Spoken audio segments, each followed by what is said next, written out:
Hey guys, welcome to yet another video. Today we have with us the new ROG Ally handheld PC. Let's do a quick unboxing and show you what you get inside the box.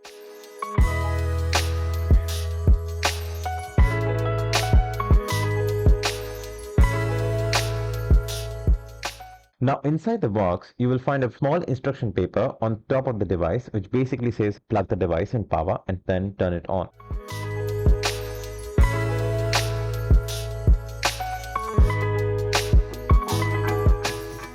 More instructions on the plastic cover.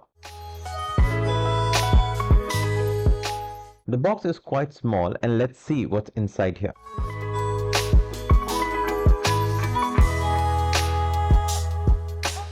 Here is the power cord.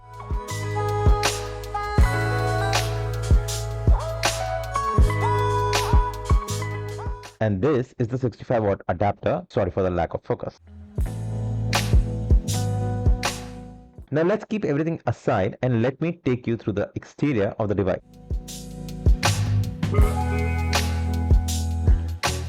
So this is the ROG Ally. The button layout is similar to a Microsoft Xbox controller.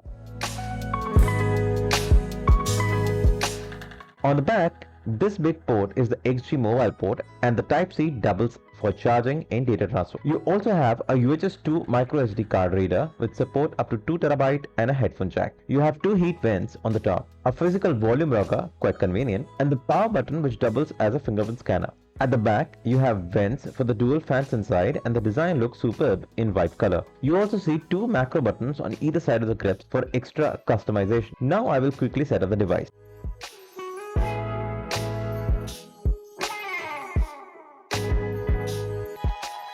So here is the ROG Ally turned on. ROG has built a new ARM create system for this device, making it easier to use without keyboard and mouse. Plus all the switches are fully customizable on a per game basis. So this was a quick unboxing of the ROG Ally. We will return with more in-depth video on the ROG Ally soon.